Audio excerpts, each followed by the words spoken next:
before I start, I want to mention something very special about this bike. And what is special about it is the fact that it's mine. I finally bought a Royal Enfield Himalayan. If you watch my channel, I always talk about this bike in all my videos and how good it is and how easy it is to drive. Well, I always wanted one and I finally bought one.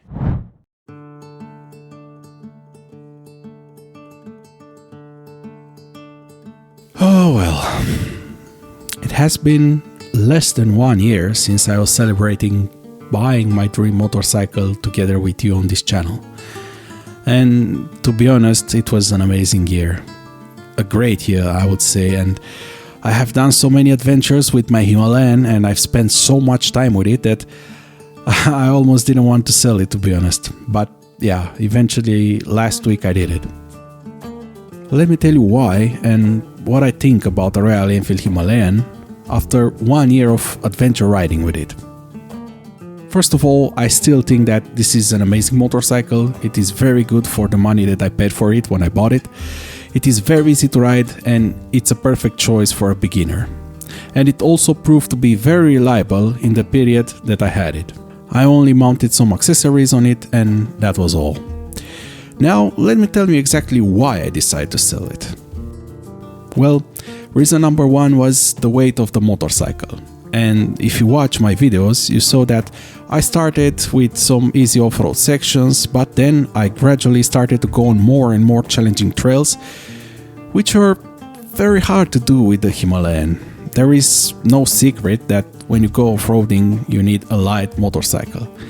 No matter what other idiots are saying on the internet, you cannot ride a heavy off-road bike and still have fun, because you are not Paul Tares and I am not him either, and most of us are not. And in those difficult situations that I usually found myself in while I was riding, I wish the motorcycle was at least 50 kilograms lighter.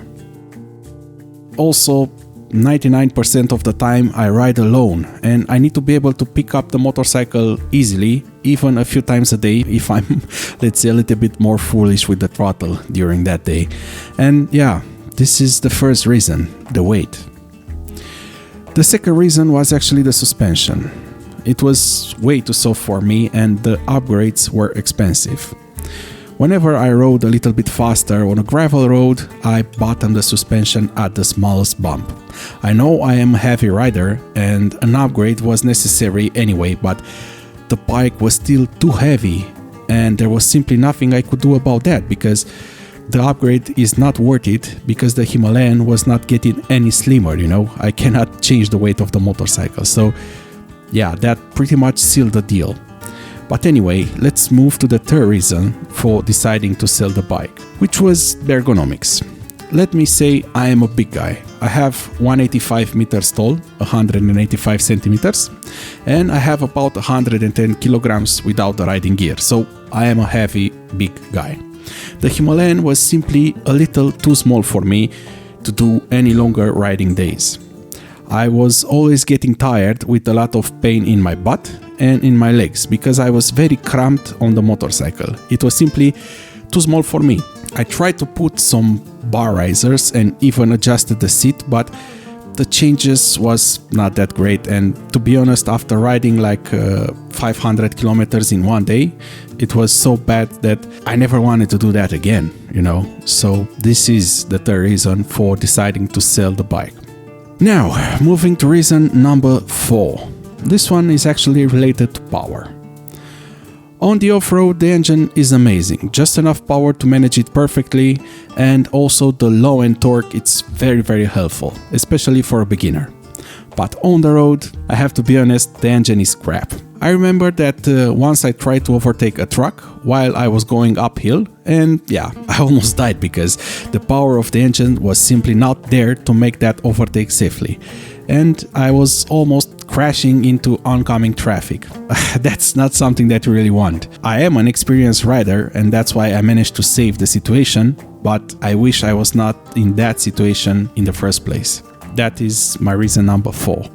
And guys, I've tried all the tricks and all the tips to make this work because it was my dream motorcycle. I had tried everything I knew, but eventually I did have to realize that even though I love the way it looks, I love the simple nature of the motorcycle, I had to give it up. I have to realize that it was not for me, and yeah, eventually I had to sell it. It's also worth mentioning that I also needed the money, to be honest, and in the last year I sold pretty much everything I had. So it's not just my Himalayan that I sold. I sold my first motorcycle, the blue Honda Hornet, which is presented on my channel on a few occasions. I sold my drift car project, the BMW E46, which is also on this channel, and you saw everything I did on it. And I also sold my first car, my daily driver, the Volkswagen Polo. I sold everything that you saw on this channel and everything that I owned. And yeah, the last thing I decided to sell was the Royal Enfield Himalayan.